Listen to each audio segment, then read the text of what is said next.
Good morning, everyone, and thank you for joining this iMasons India Chapter meeting today.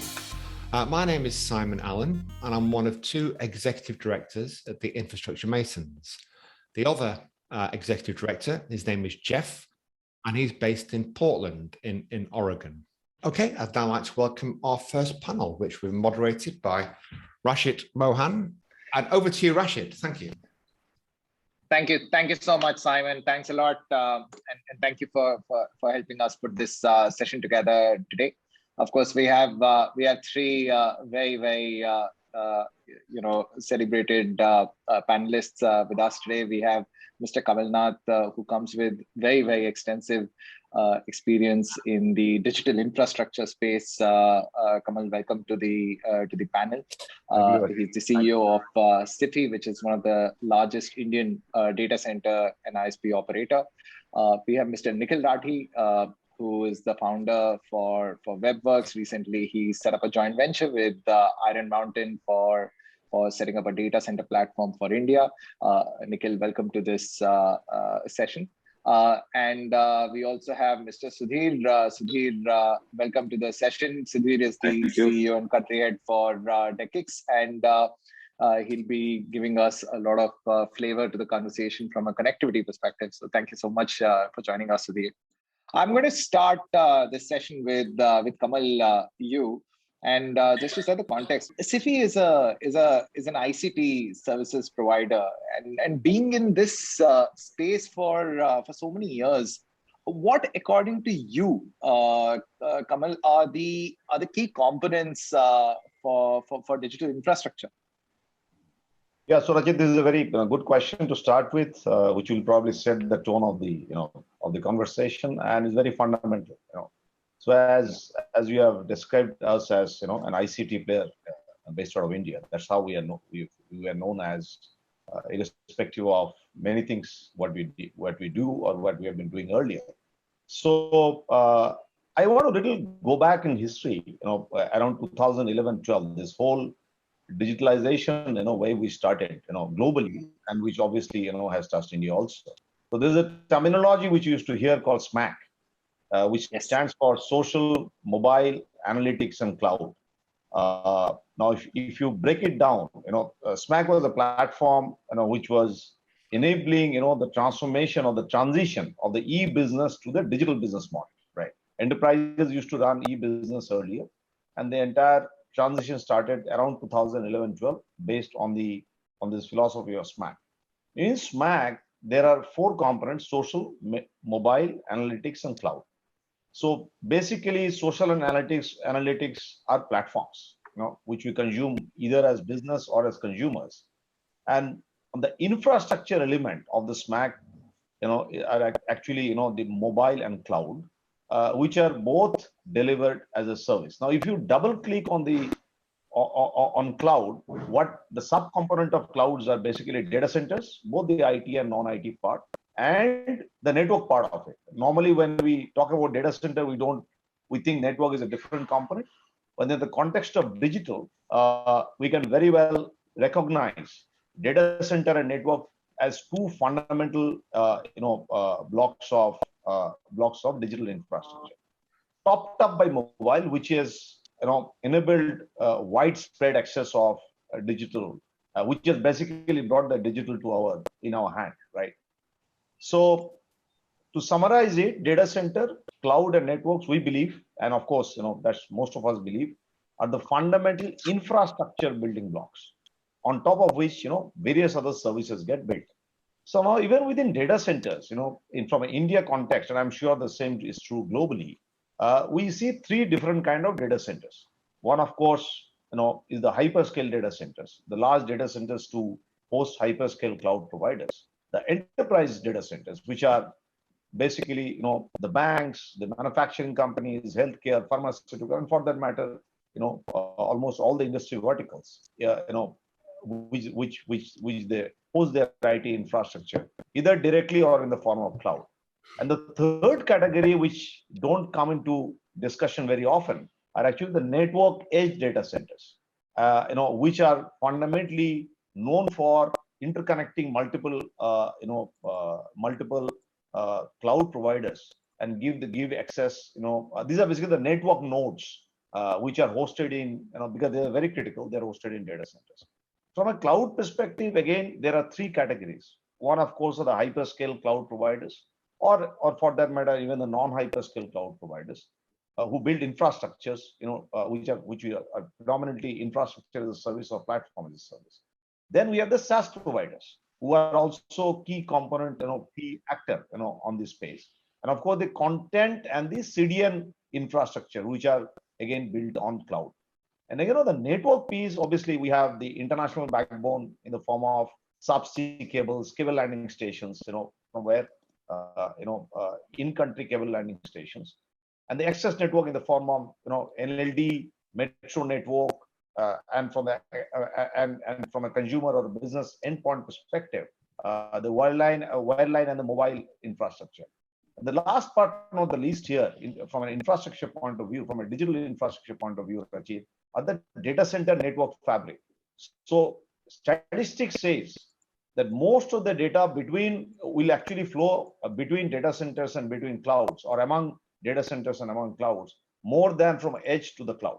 So the DC interconnects, the internet exchanges, which connects all ISPs for content distribution, and in fact, the last one being cloud exchanges to enable enterprises securely to any cloud. So fundamentally, these are the various types, but we believe that data center, cloud, and networks, they form the fundamental infrastructure building block of a digital infrastructure ecosystem. Rachit.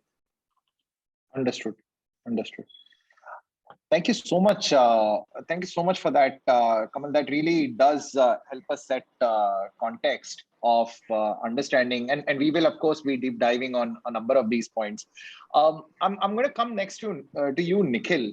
There have been so many, and you're an entrepreneur who has been following this space and being a leader in this space for so many years.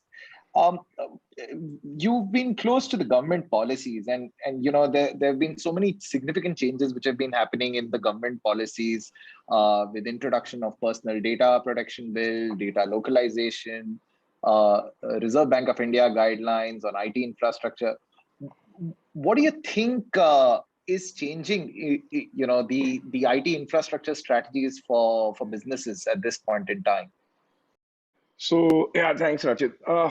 The thing is that you just mentioned, right? I've been around so long. I've been like 26 years in my journey. Born on the internet in India and thriving on the internet in India. So I've seen the entire transition. We used to be a hosting company prior to this, and hosted 85,000 sites as Webworks at one point of time, way back in 2000 and stuff. So I've seen this. Policies, of course, are the push that you need to accelerate movement. But if we traditionally look at developed countries, right, what has generally been the advantage that developed countries have? Let's take Germany, for instance, right? Or let's say Europe for there, right? They've got policies in place, and they actually earlier, before even the policies were in place, they used to have their content there. I've actually seen migrations where everybody used to host in the initial days of 1996, 1999. Everybody used to host all their content in the US. I mean, we used to have a German client, right? She used to run a site which had a lot of quite interesting, right? Cats being watched online, right? People used to watch cats online, growing up and all of that. So they used to actually, even she used to have her content and all those people on the webcams all streaming back up to the US and people watching from there. We actually had Dr. Solomon's antivirus also. I am Solomon as one of our clients. Now, he was in the UK and he used to host in the US. But as that progressed, come 2000, as the digital infrastructure actually built up in the UK, built up in Germany, right, across Europe, we started seeing all of these guys moving out back, right, and decentralization happening. So what really happened was you had businesses, and these are just businesses that I kind of recollect because they were internet-based business, but traditional businesses were not really using internet. They were using faxes and telexes and stuff like that. So as those people migrated more and more to email and more to digital transactions, even that started coming online. And the developed countries, of course, had the advantage because they had the digital infrastructure in place. So America had digital infrastructure in place, but Germany did not have as good digital infrastructure. But as it got built, you saw, data center boom, you saw network boom, you saw even companies like Telecom Italia or Deutsche Telekom, all of them becoming bigger and bigger and playing a more important role. So why I went backwards is, the laws are important, and these countries also now see the advantage of the laws, like putting in GDPR, data localization. German data should be in Germany. It's mandatory as well, and companies follow it to the dot. The transaction processing happens faster. So, it's also important that the country actually controls its data, and it's essential for data sovereignty to happen. So I think these laws are excellent for that as well. But it also develops the infrastructure, right? So think of digital infrastructure as the road, the sea, and the river network that a country actually has, and the rail network, right? If you don't have movement of goods, these are not going to really develop. But if you have laws or you have requirements that actually build up, that's going to develop the country's digital infrastructure. And what I see happening now, right, is that there's a boom going on to develop that. Like Kamal mentioned on the network side of things, right? And we have Sudhir from DE-CIX, right? The IXs. We were non-existent earlier. There were stillborn exchanges in India.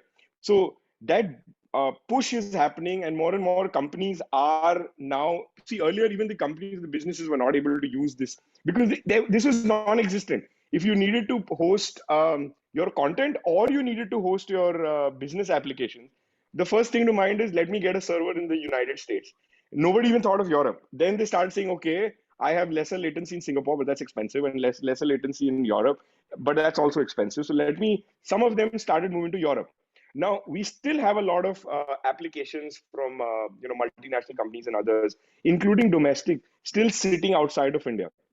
The regulations are, let's not say forcing, but enabling these businesses, because it's enabling the infrastructure. It's creating that digital infrastructure, just like developed countries, and digital highway and the local internet.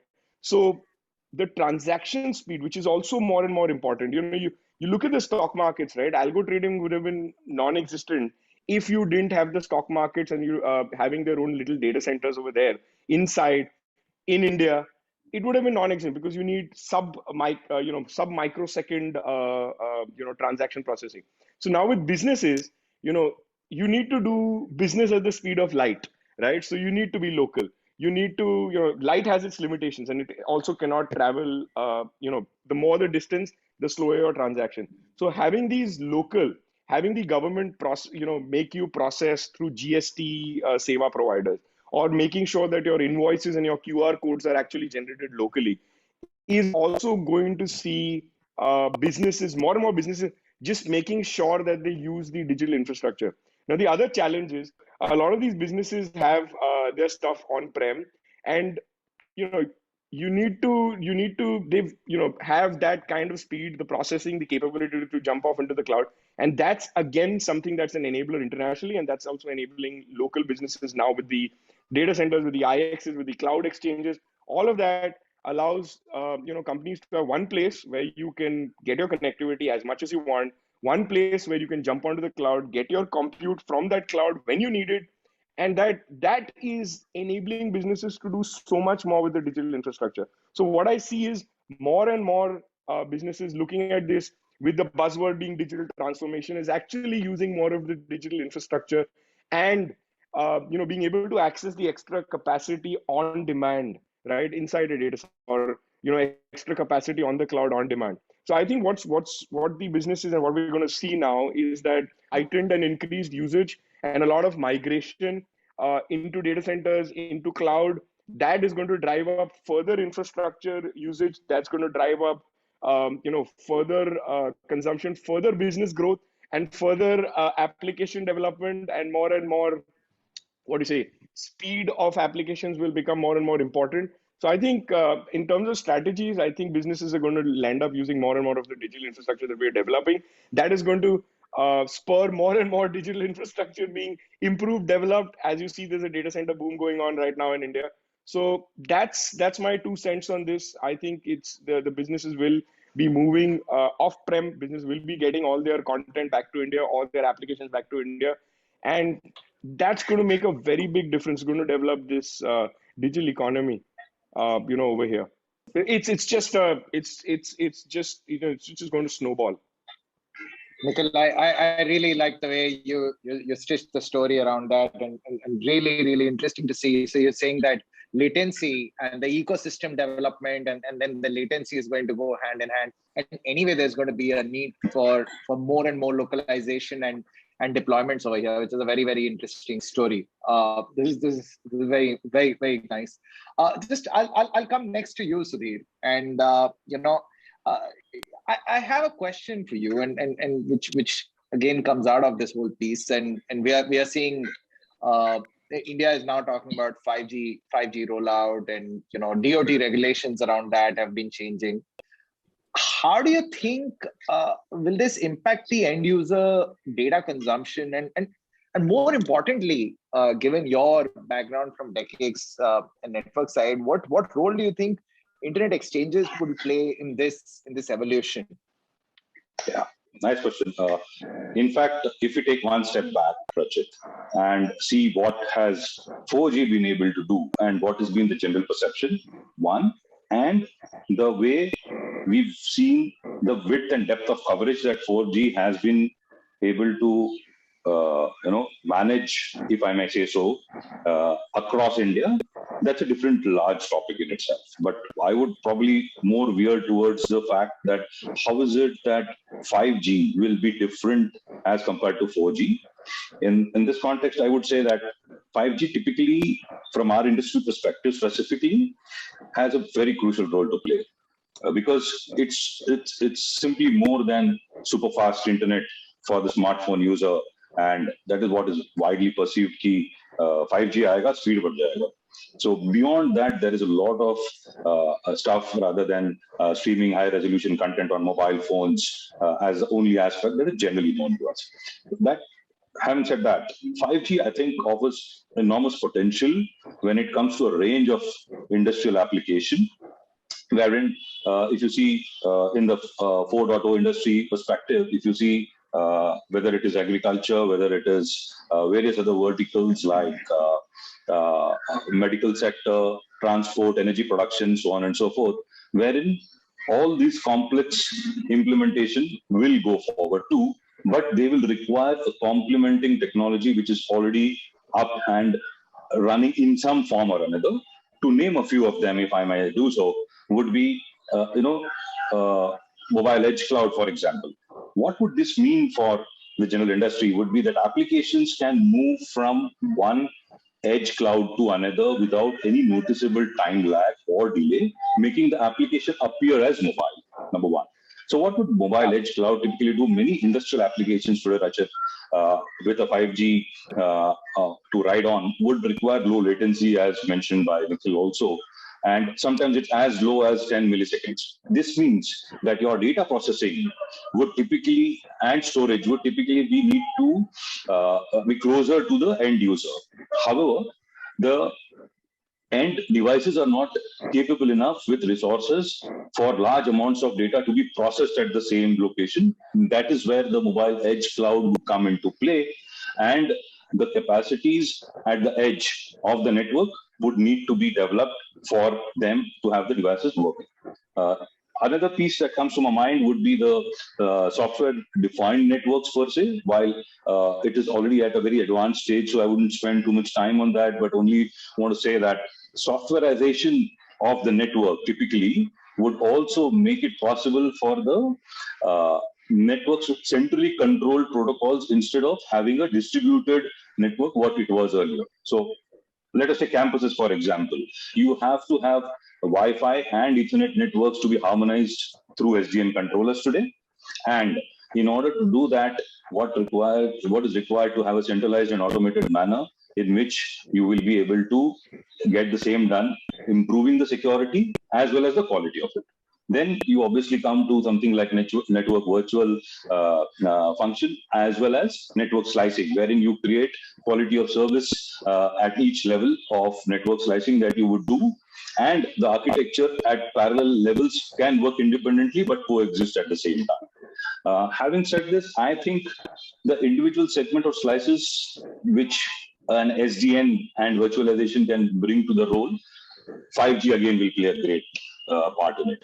While we can go on and on about it in a very encapsulated manner, if I have to say that we at DE-CIX are looking already at all three components, 5G, IoT, and AI, enmeshing that and looking at how it can be offered at the edge. So if I have to say 5G specifically, to stick into the question, it undoubtedly would offer a lot of potential to the industry and other sectors. However, improved mobile transmission is the only other thing that is there in the background.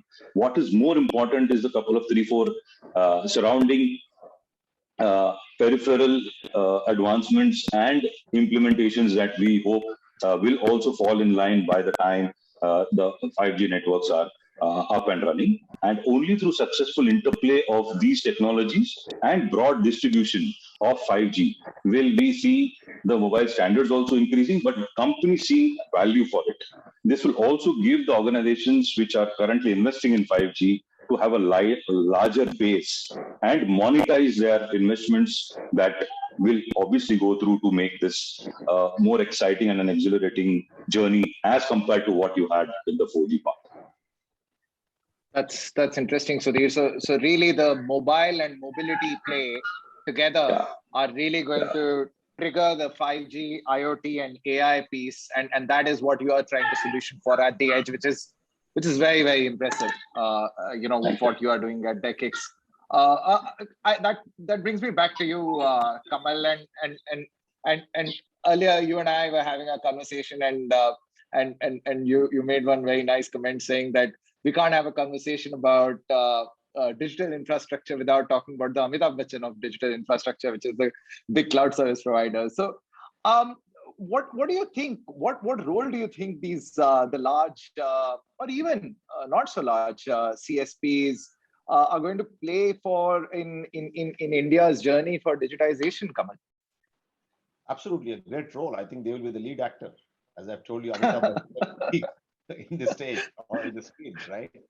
See, what is happening is the presence of hyperscale providers in India, as Nikhil was mentioning, has got driven by multiple factors. The hyperscalers were very pretty, happily sitting in US or UK, Singapore. In our shore, nearest was Singapore. Okay, thanks to the local demand for data storage and data access, etc., and of course the government policy. Although it's an extremely good step for the industry as a whole, and we as either as consumer or as business, we are getting better quality of service. Now, in the entire ecosystem of hyperscale cloud, there are more elements than data center, right? So the fundamental, and I mentioned in my earlier part of my conversation with you that we have hyperscale data centers, where the hyperscale providers will create their own infrastructure like an AWS or a Google or Azure or even Oracle, or even the software as a service providers. Because earlier days we used to access ERP or any other application which are residing in Singapore or in US or UK. Now these are all in India today, and there is a regulation because we keep so many inquiries from the SaaS providers today, for hosting. Being one of the leading data center provider. See, what has happened is not many things are contributing to the presence of or the hyperscale nature of the hyperscale providers in India today. You are in that industry, there are 28 hyperscale data centers which are coming, which will be consumed by these hyperscale CSPs. So that is the scale, number one. Number two, some of them, as you know, AWS is building their own data center. Earlier, they used to take mostly from data center providers like us and many others, for that matter. But they are building their own infrastructure. There are certain other things which are happening, right? And the COVID fundamentally has changed the game completely, right? Earlier we used to see there are 4 categories of customers from the industry, 4 categories of industries or the customer, the cloud intensity from a customer point of view. A lot of customers, and banking being one of them, used to be cloud skeptical, either because of, and there are a lot of segments like pharmaceutical, they used to be cloud hostile. The cloud friendly or the cloud ready segments used to be the e-commerce or the digital native companies, etc., etc. But the COVID has completely changed the scenario. We see today the pharmaceutical industry, the healthcare industry, the banks, everybody moving from their own premise to hosted data center. And every time they are moving to the hosted, they are talking about the data center migration. It is actually combined data center and cloud migration. It is not happening in isolation. So what I'm trying to say here is that each one is driving the other, right? And it's a beautiful situation for people like us who have invested heavily in data center, cloud, network, and of course, in lot many other services, right? Now, few things which I want to highlight, which are normally not seen, normally not discussed in sessions like this, something called, cloud adjacent data centers. The adoption of multi-cloud okay, so let me first cover it.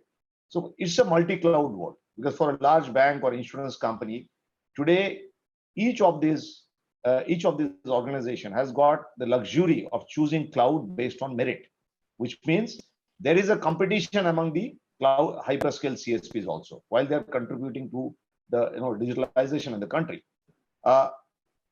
And based on merit, you can choose which, based on the merit of the application or merit of the digital services which you want to run.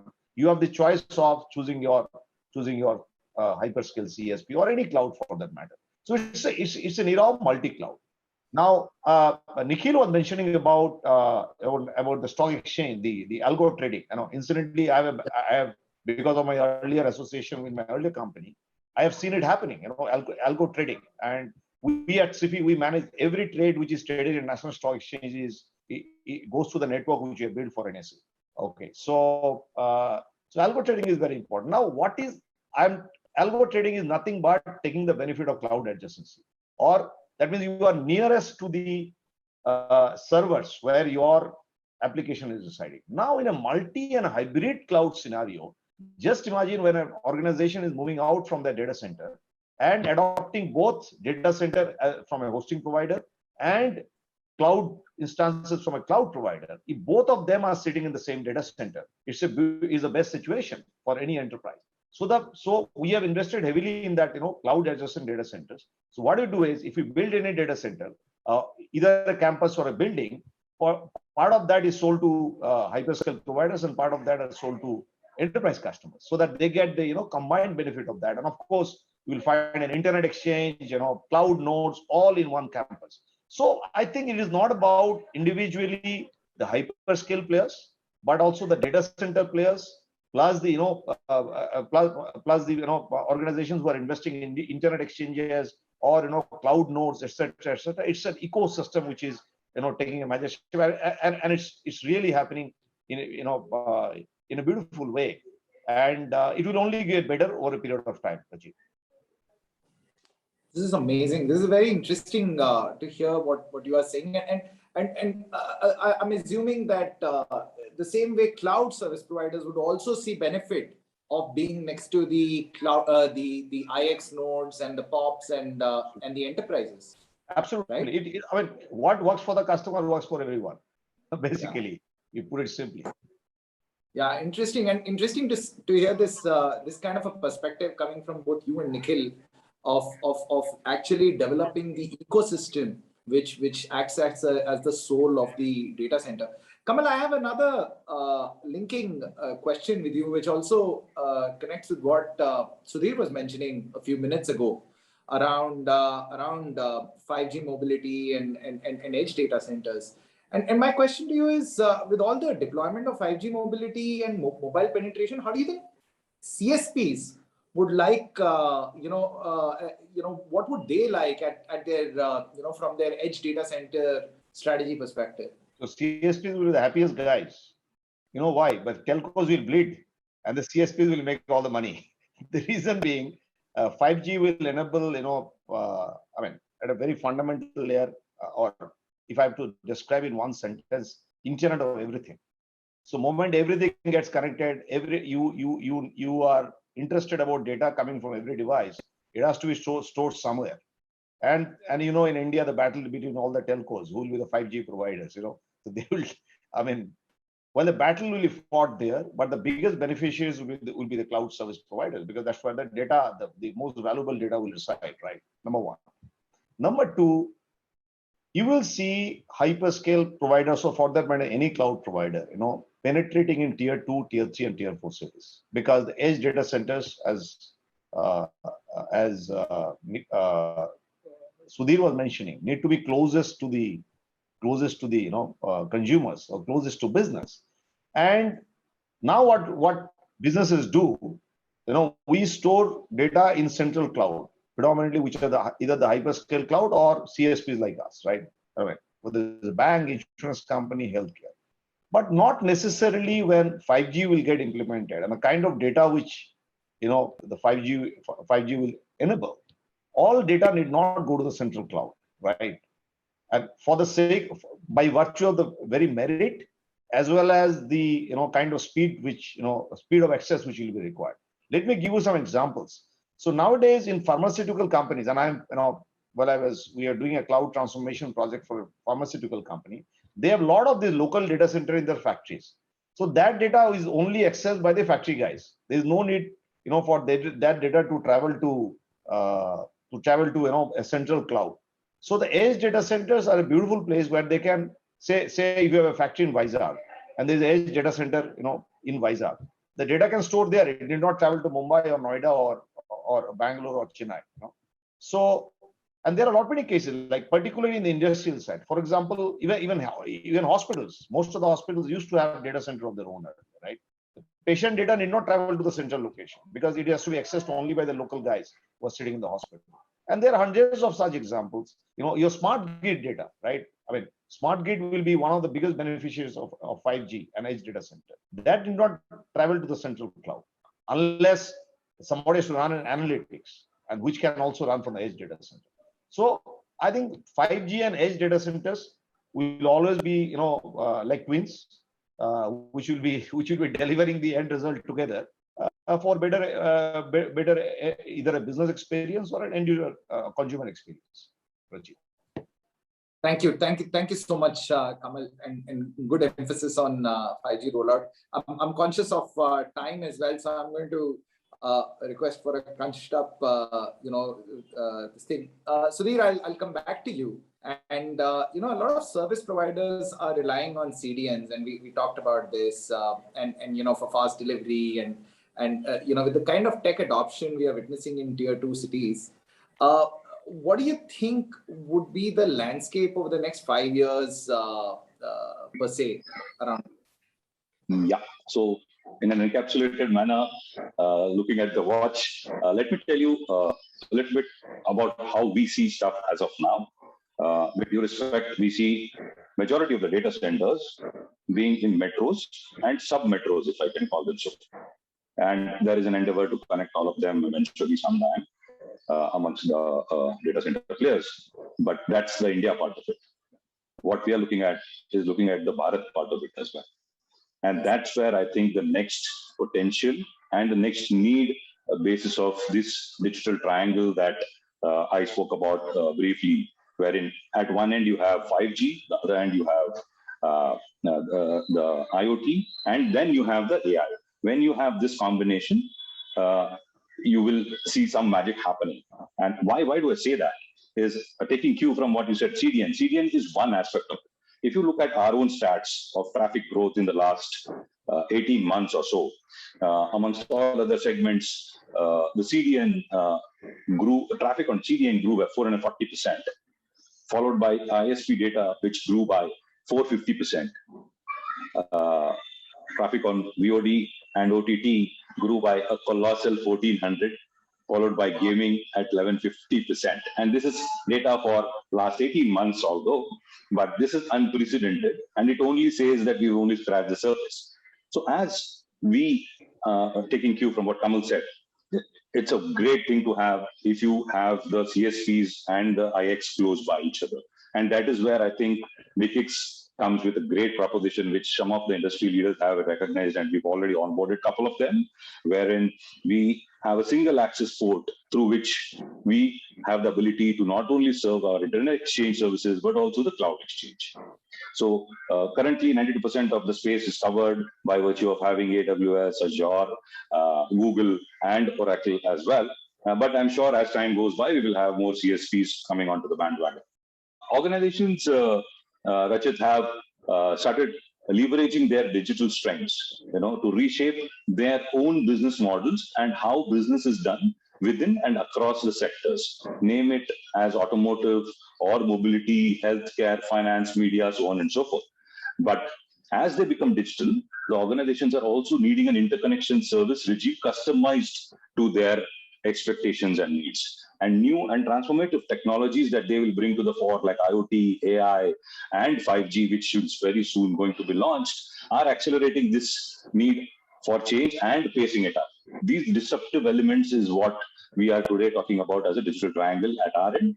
And we'll heard a lot about latency. So it's a normal discussion between us where we always end up saying latency is the new currency, in all practical manners that we've observed. So interconnection then would be required at the edge. A new way of handling data streams would be required, and a new way of interconnecting the ecosystem, as was mentioned earlier. So DE-CIX there is working on developing a solution based on consideration of this triangle, wherein software-defined internet will be one of the solutions which will not only serve the needs more efficiently and fast, but also enable fast and cost-efficient expansion of the interconnection industry per se, with less dependency on the hardware. So what typically we see that the SD will bring in both dynamism and encourage greater productivity at all levels. So each of these factors is dependent on two. You cannot have one without the other. And I think there can be no better time for India to get the 5G piece rolling here, because we firmly believe that the entire thing cannot be worked in a silo-based manner. The whole is greater than the sum of all the parts, so to speak. So unlocking the new idea of interconnection at the edge, you will see a scenario where you have connected cars, you have autonomous vehicles on one hand, and agriculture at the 4.0, as we have industry 4.0. We see a lot of agriculture coming in at the great levels from tech that is coming from abroad as well as in India. So in both these cases, there is a huge need for wide-scale deployment of 5G masts, including edge computing capabilities, and that is where edge data centers would come in, and the associated need for fiber connectivity at the local data centers and the regional cloud solutions. Now, the complexity of this demands intelligent management of data streams. And that is where edge interconnection, I think, is the next generation interconnection. And sooner rather than later, you will see us making some accelerating strides on that front. And as we say, if not in India, then where? With the kind of growth that we've seen overall and the kind of ecosystem that we see growing through multiple players coming in. So by saying this, I think I would want to wrap it up. I hope I've answered your question to the best possible manner. Thank you, Sudhir. I'm being provoked to wrap up the session, but Nikhil, I do want to give you a bit of this thing. It would be really interesting. I mean, all these interconnectivity play which is happening, and if you can talk through next, you are successfully running a hotel in your Navi Mumbai data center, and you've been able to attract investment by way of setting up a joint venture with Iron Mountain.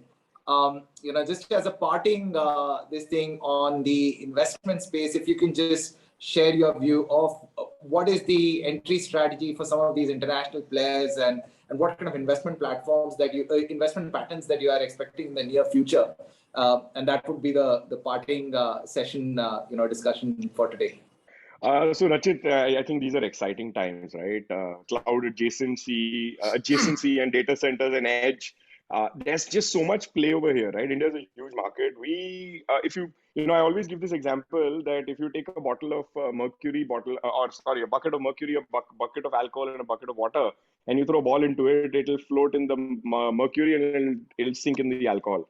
So India is that mercury. So, for example, Mumbai can be another Singapore, right? So, I mean, or even bigger than Singapore because we've got our local buoyancy already provided over here.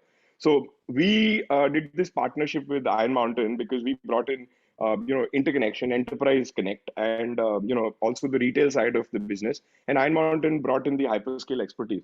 Now, local players need capital. Right? We've been built, ground up. We are bootstrapped totally with our own capital. And what I see happening, right, because there are domestic challenges with limitations, in people having experience to navigate the digital jungle in India, as well as the other jungles in India, right? So they will need a local partner. So, and for that, and the local partner needs capital. So the way I look at, how this is going to progress, there is a limited number of local partners. I mean, talking about what, 8 or 9 or 10 players totally in terms of data centers. The international players will need to have a local guy. The international guys coming in with their DE-CIX, and you have the the private equity or the general funds, right? Whether private equity or sovereign or whatever. The way it's going to probably move is that the larger conglomerate, let's say Webworks, Iron Mountain, or you've just recently heard about Digital Realty in Brookfield. What's going to happen is you're going to have a strategic partnering with a fund just to make sure that they can cater to this kind of humongous demand that's actually coming through. And, that will be the thing. So what we're going to see is not just singular entries. There's not going to be any singular entry people who are just going to come in and say, hey, a strategic comes in and say, I'm here. He can't plant his flag just that easily. Because again, he's going to need capital. So what we're going to see is trends where the change in patterns is going to be people with patient capital coming in and working with larger operators, probably coming in and making sure that the operator is well financed. One is that you probably see also a strategic partnered with a local fund or maybe a developer. Although what I see happening there is they're going to not be able to navigate very easily the connectivity and other things that are required for a data center, because the data center is built on multiple pillars. Right, connectivity being the most important. I mean, otherwise you could build a data center in Leh Ladakh. It's got great cooling. It probably has also got the national grid and power. So yeah, that's an example I always give. So it's very critical for someone to know about it, and they need to partner with a local player. So what I see is patient capital is going to flow and synergize with operators like Webworks, Iron Mountain combined. And, we're probably that is how those operators like us are going to scale up and serve this market. So that's where I see the investment strategy. And this is coming from someone, I actually founded Mumbai Internet Exchange and then sold it to DE-CIX. So I've seen all sides of the world, right? So I've seen connectivity, I've seen the exchange, build the exchange and moved on into the data center. And that's why we're very excited with our Iron Mountain Webworks partnership, because we're building across all major metros, and we're also going to be doing edge. So that's how I see someone coming in partnering with people like us as well further on to stretch our dollar further. That's it from me, man. Thank you so much. Thanks a lot, Nikhil. Thank you so much, Kamal, and thank you so much, Sudhir. I'm going to skip the summary for today. I think the next session we already have Neeraj ready, so I'm going to step back. Thank you so much.